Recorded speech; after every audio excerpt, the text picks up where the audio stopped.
दोस्तों, आज हम बात करने वाले हैं तीसरे बंबू के बारे में। अगर आपको याद हो तो हमने पिछले 2 एपिसोड 3 पिलर्स ऑफ लाइफ के बारे में बात की थी, जो थे 3 बंबू जो हमारी जिंदगी के तंबू को ठीक ठाक रखते हैं। अगर इसमें से एक भी बंबू हिल गया या एक भी बंबू नहीं रहा तो ये तंबू पूरा धराशायी हो सकता है, हमारी लाइफ प्रॉब्लम में पड़ सकती है। तो आइए दोस्तों, आज हम तीसरे बंबू के बारे में बात करते हैं। एक बार हार्वर्ड यूनिवर्सिटी ने एक बहुत ही लंबा, शायद ये दुनिया का सबसे लंबा चलने वाला सर्वे किया था। इतना लंबा कि ऑलमोस्ट इसमें बहुत से लोग रहे नहीं, दुनिया छोड़ के जा चुके। फिर भी वो सर्वे कंटिन्यू चलता रहा जनरेशन टू जनरेशन। ये सर्वे हुआ ऑलमोस्ट, ये सर्वे चला था ऑलमोस्ट 80 साल तक।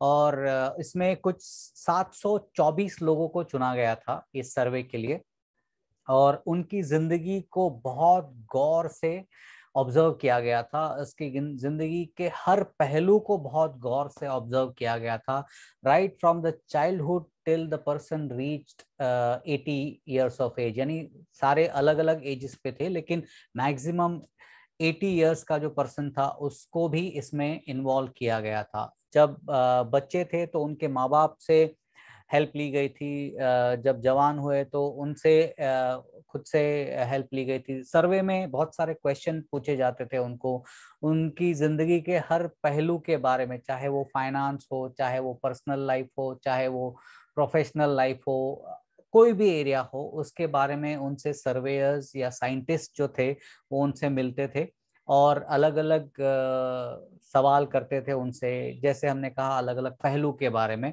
और उसे नोट डाउन किया जाता था। और ऐसे साइंटिस्ट के भी कम से कम 1 या 2 जनरेशन इसको लेके कंटिन्यू उन्होंने किया, जो प्रोसेस था उसको, बिकॉज इसका फाइंडिंग जो था वो बहुत बहुत जरूरी था। सर्वे का ऑब्जेक्टिव क्या था, ये बात करते हैं। सर्वे का ऑब्जेक्टिव था कि ऐसी कौन सी चीज है जो अगर किसी इंसान की जिंदगी में ना हो तो वो बहुत तकलीफ में आ सकता है, या वो एक हंसी खुशी की जिंदगी नहीं जी सकता, हमेशा डिप्रेशन में हो सकता है, या फिर उसे कहीं ना कहीं वो कमी हमेशा महसूस फील होती रहेगी। तो ऐसी क्या चीज है, ये ढूंढने का मेन ऑब्जेक्टिव था ये सर्वे। और बहुत सी ये सर्वे के बारे में जब लोगों को पूछा गया ऐसी क्या चीज है, क्या हो सकती है चीज, तो नॉर्मल आंसर आते हैं, जैसे पैसा, पैसे के बगैर जिंदगी जीना नामुमकिन है। उसके बाद रोटी, कपड़ा, मकान, ये सब कॉमन आंसर थे, राइट। लेकिन ये सर्वे का जो आउटकम था, जो रिजल्ट था, उसका आंसर आप सुनोगे तो बहुत ही शॉकिंग था। शायद हमने इस चीज को जिंदगी में इतनी ज्यादा इंपॉर्टेंस कभी नहीं दी है, कभी नहीं। आप जब ये सुनोगे तो आप कहोगे हाँ ये तो बहुत कॉमन है, लेकिन हम सब ने सुना है common sense is very uncommon. शायद इसलिए ये सर्वे जरूरी था। और जब मैंने ये सुना तो मुझे भी बहुत शॉकिंग लगा कि क्या मैंने इस चीज को बहुत लाइटली लिया है, क्योंकि ये चीज मुझे जिंदगी में ऊपर वाले ने फ्री में दे दी, बड़ी आसानी से दे दी। तो क्या आप जानना चाहोगे दोस्तों? तो चलिए एक गेस कीजिए और अपने कमेंट बॉक्स में टाइप कीजिए कि आपका अंदाजा क्या है, ऐसी कौन सी चीज है जो आदमी को हमेशा खुश रहने में मदद करेगी, हमेशा एक बिलोंगिंगनेस देने में मदद करेगी, या हमेशा एटलीस्ट सेटिस्फाइड रहने में मदद करेगी। जल्दी से टाइप कीजिए, take 5 seconds. 1 2 3 4 5। Wow, I think बहुत से लोगों ने टाइप किया है, और thank you very much, thank you very much दोस्तों। मेरा नाम है नेहल गांधी। आपने अगर इसके पहले के 2 एपिसोड नहीं देखे हैं तो जरूर देखिएगा। 3 पिलर्स ऑफ लाइफ करके 2, इस पे पार्ट 1 पार्ट 2 है, ये हम आज पार्ट 3 कंप्लीट करने जा रहे हैं। मैं हूँ founder of the life skill factory, a training event management company. और मेरा मिशन है कि मैं इस वीडियो के द्वारा, मेरे ट्रेनिंग कोर्सेस और बाकी सारे मेरे ट्रेनर फ्रेंड्स के द्वारा दुनिया में 1 करोड़ लोगों से ज्यादा लोगों की लाइफ में पॉजिटिव बदलाव, उनकी हेल्थ, वेल्थ और हैप्पीनेस में लेके आऊं। तो दोस्तों, आप भी मेरे साथ इस मिशन में जुड़ सकते हैं। आपका बहुत बहुत स्वागत है। तो आइए बात करते हैं तीसरे पिलर के बारे में। और ये जो सर्वे हमने बात किया, उसका रिजल्ट था रिलेशनशिप। जी हाँ दोस्तों, रिलेशनशिप। रिलेशनशिप एक ऐसी फाइंडिंग निकली जो ये 724 लोगों ने कहीं ना कहीं ये प्रूव किया कि मेरे पास पैसा नहीं था, लेकिन फिर भी मेरे साथ मेरे माता पिता, मेरे भाई बहन खड़े रहे। तब मैं बहुत स्ट्रांग महसूस कर रहा था कि हाँ चलो, मेरा सब कुछ चला गया लेकिन मेरे रिश्तेदार मेरे साथ है। आप खुद इमेजिन कीजिए, एक सिचुएशन इमेजिन कर लेते हैं कि आपको बहुत सारे पैसे मिल गए, बड़ी लॉटरी लग गई, या आपका बिजनेस जोरदार चलने लगा, आप करोड़पति, अबजोपति बन गए। आपके पास शान और शौहरत है, बहुत बड़ा बंगला है, बड़ी ब्रांडेड गाड़ियां हैं, चाहे वो रोल्स रॉय हो या मर्सिडीज हो या बीएमडब्ल्यू हो, लैम्बोर्गिनी हो, फरारी हो, आप जो इमेजिन करना चाहो वो सब आपके पास है। आपके पास प्राइवेट जेट है, आपके पास यॉट है, प्राइवेट लग्जूरियस यॉट। लेकिन आपका कोई रिश्तेदार नहीं है, ना आपके माता पिता आपके साथ है, ना आपके बीवी बच्चे आपके साथ है, या भाई बहन, या कोई दोस्त नहीं है आपका। आप कैसा फील करोगे दोस्तों? कितनी भी धन दौलत हमारे पास आ जाए, हमें अंदर से फील होता है कि मैं कहीं ना कहीं मेरे दोस्तों और रिश्तेदारों के साथ इसे एंजॉय करूं, कुछ नहीं तो इसे कंट्रीब्यूट करूं सोसाइटी में। सोसाइटी में कंट्रीब्यूट करने के लिए भी रिश्ते लगेंगे ना आपको, किसी न किसी के पास जाना पड़ेगा, किसी न किसी से बात करनी पड़ेगी। तो दोस्तों, इसलिए रिश्ते बहुत बहुत जरूरी है। और जैसे मैंने कहा, शायद पैदा होते ही हमारे कुछ रिश्ते बन जाते हैं, जिसे हम खून के रिश्ते कहते हैं, माता पिता, भाई बहन, चाचा मामा, काका काकी, जो भी आप कहना चाहो, ये हमें विरासत में मिले हुए रिश्ते हैं। और जिंदगी में चलते चलते कुछ रिश्ते हम बना लेते हैं, जिसे हम दोस्त कहते हैं या पड़ोसी कहते हैं, या और बहुत से रिश्ते बनते जाते हैं जो हमें जिंदगी की राह में मिलते जाते हैं। लेकिन रिश्ते होना बहुत बहुत जरूरी है। आजकल तो दोस्तों फेसबुक और इंस्टाग्राम की दुनिया है, हजारों फ्रेंड्स होते हैं, और लोग ऐसे कॉलर टाइट करके कहते हैं मेरा तो 2000 फ्रेंड है, 5000 फ्रेंड है, अरे मेरे तो 10,000 फॉलोअर्स है। लेकिन अगर उनसे पूछो कि अगर आप बीमार हो तो आपको देखने कौन आया, तो वो 5,000 3,000 में से शायद कोई नहीं आएगा।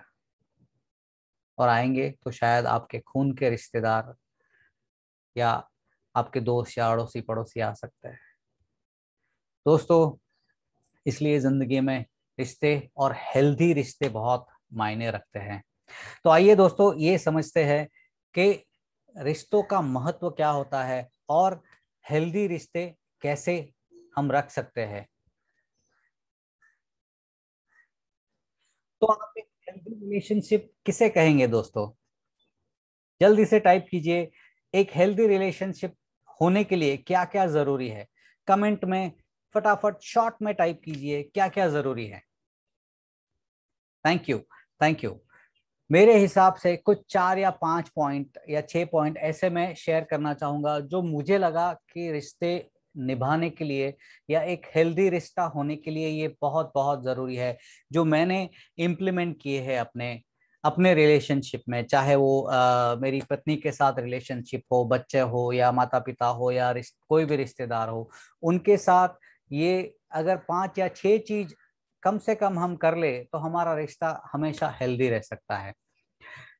सबसे पहली बात तो वो होनी चाहिए कि आपको एक अच्छा लिसनर होना चाहिए, क्योंकि आजकल की जिंदगी में हर किसी को बहुत कुछ शेयर करना है, अंदर इतनी सारी चीजें भरी है कि बस उन्हें बताते रहना है, बताते रहना है, बताते रहना है, मेरे प्रॉब्लम, मेरे मुसीबत, मेरा ये चैलेंज, मेरा वो चैलेंज। सुनने के लिए बहुत कम लोग तैयार है, बिकॉज हर एक को कुछ ना कुछ कहना है। लेकिन अगर आप सुनने को राजी हो जाते हो, एक अच्छे लिसनर बनते हो, तो सामने वाला आपके पास, आपके ऊपर फिदा हो जाएगा। तो सबसे पहली चीज मुझे लगता है ये जरूरी है कि एक अच्छा लिसनर बनना जरूरी है। मैं ये नहीं कहता बात नहीं करनी है, लेकिन सामने वाले को जितना आप बोलने दोगे और उसके बाद आप एक अच्छी तरह, एक अच्छे लिसनर की तरह कम्युनिकेट करोगे, तो वो बहुत अप्रिशिएट किया जाएगा। दूसरा, बातों को ओपनली कम्युनिकेट करना। कभी कभी लाइफ में ऐसे बहुत से इंसिडेंसेस हो जाते हैं जहाँ पे कोई आपको छोटी सी चीज के लिए हर्ट कर जाता है, शायद नोइंगली या अननोइंगली।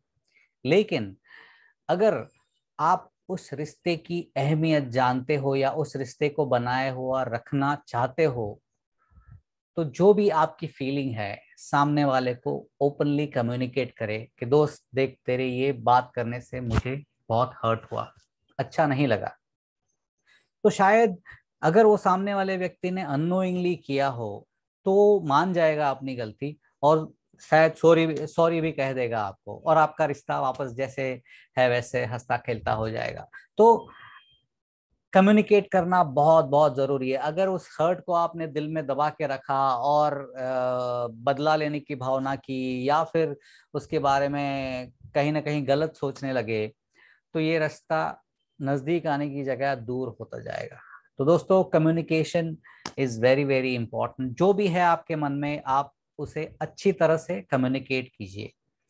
पॉइंट नंबर 3, एक दूसरे पे भरोसा होना बहुत जरूरी है, खासकर हस्बैंड वाइफ में और दोस्तों में भी। हस्बैंड वाइफ का रिश्ता तो ट्रस्ट के ऊपर ही पूरा टिका हुआ है। अगर दोनों एक दूसरे को अच्छी तरह समझे और एक दूसरे पे पूरा विश्वास रखे, तो ये रिश्ता बहुत लंबा जा सकता है। लेकिन अगर किसी एक ने भी डाउट करना चालू कर दिया कि नहीं, ये मुझसे कुछ छुपा रहा है, वहीं से तकलीफ चालू हो जाती है। तो इसलिए मैं दोस्तों अपने आप को एक ओपन बुक रखने में बिलीव करता हूँ। शायद मैं ऐसी ऐसी चीजें बता देता हूँ, वो मेरी वाइफ कहती है, यार तो इतना ऑनेस्ट क्यों हो जाता है। तो इसलिए शायद हमारा रिश्ता बहुत अच्छी तरह टिका हुआ है, और मैं जो भी हो बता देता हूँ, तो इसलिए ट्रस्ट बना रहता है। और धीरे धीरे उसने भी वो करना चालू कर दिया है। तो trust is the third point. दोनों को एक दूसरे की पर्सनल बातें भी पता होनी चाहिए। बहुत बार पर्सनल, व्हेन आई से पर्सनल बातें, एक दूसरे की पसंद नापसंद। कभी कभी आप रेस्टोरेंट में जाते हो और आप ऐसी डिशें मंगाते हो जो उसको पसंद नहीं है, और उसको पूछते भी नहीं हो आप। बहुत छोटी चीज है कि तुझे क्या पसंद है बता, तू चाहे तो वो मंगा ले, मैं ये मंगाता हूँ। लेकिन इस छोटी सी बात पे भी हमने ऐसे सारे झगड़े होते हुए देखे हैं कि नहीं, तुमने तो मेरी पसंद नापसंद के बारे में कभी केयर किया ही नहीं है।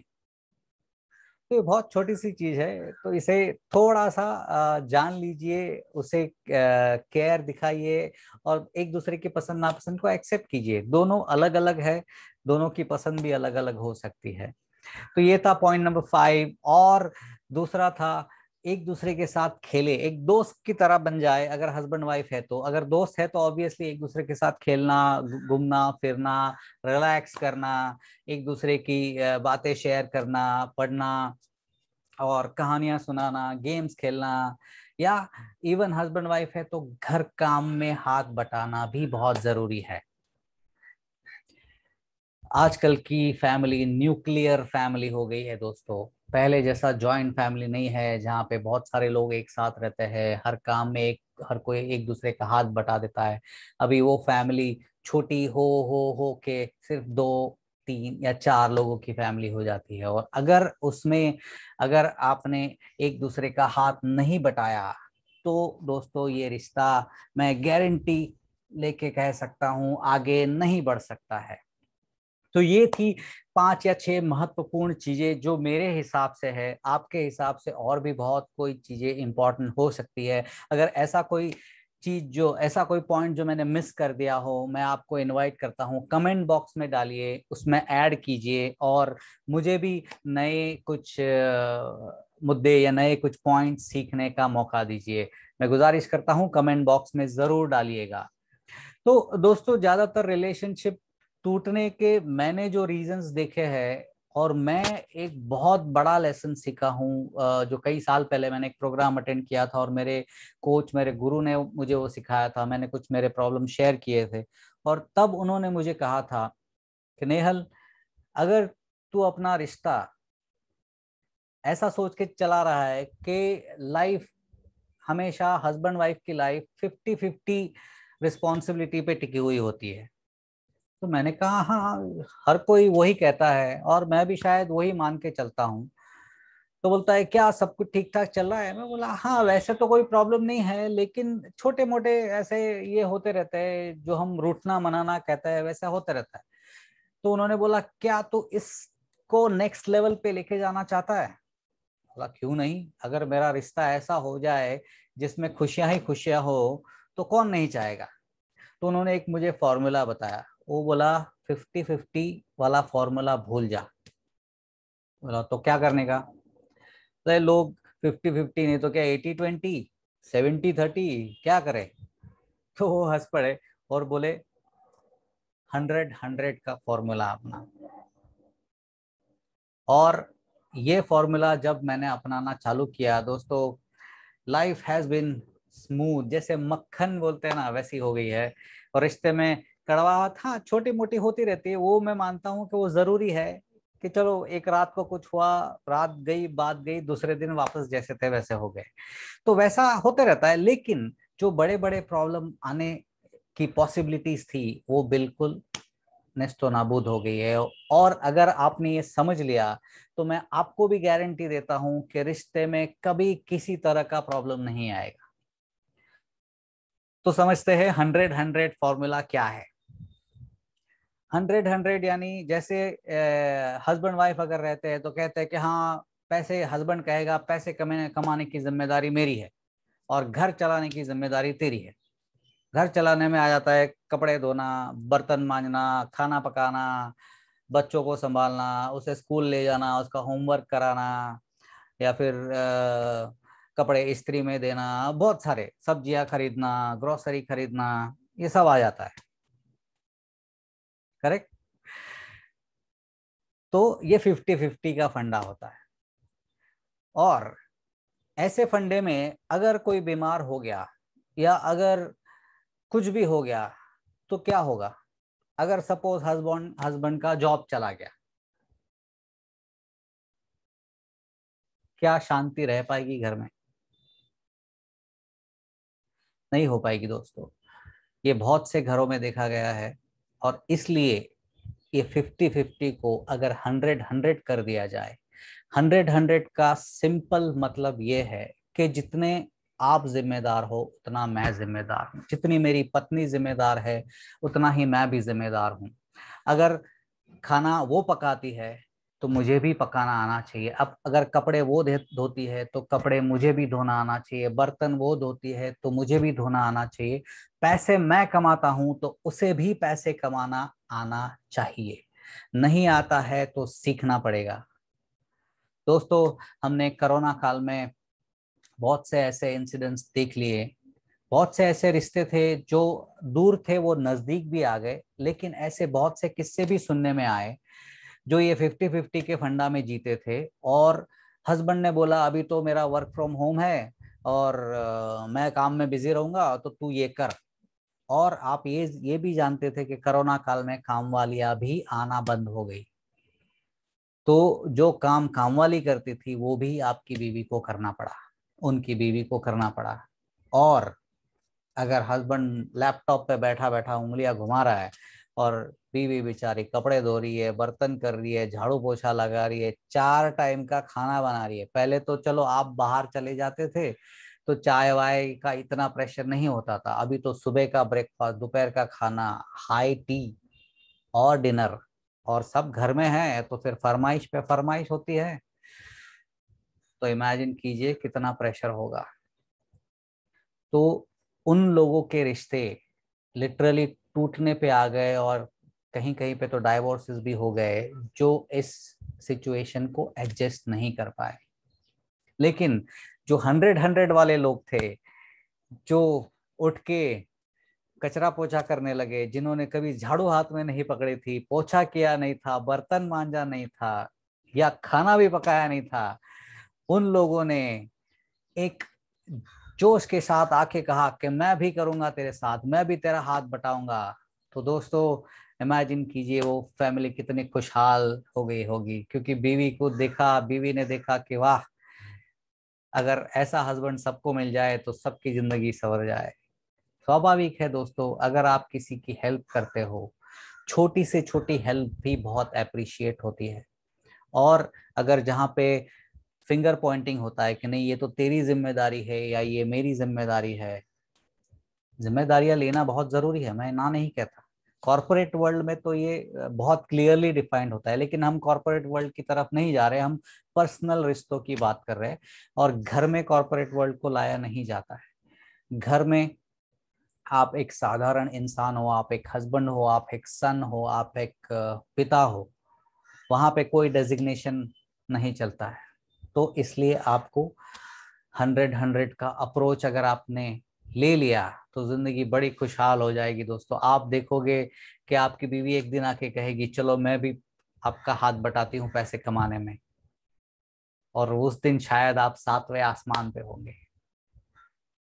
तो दोस्तों ये था मेरा फंडा, और आशा करता हूँ इसमें से आपको कहीं ना कहीं कुछ एक नया वैल्यू मिला है, नया कुछ फंडा जानने मिला है। और अगर आपको अच्छा लगा है तो कमेंट में जरूर शेयर कीजिए। और इसके साथ आप कहोगे कि रिश्ते इतने जरूरी क्यों होते हैं, तो उसके कुछ एक एडवांटेजेस भी बहुत है।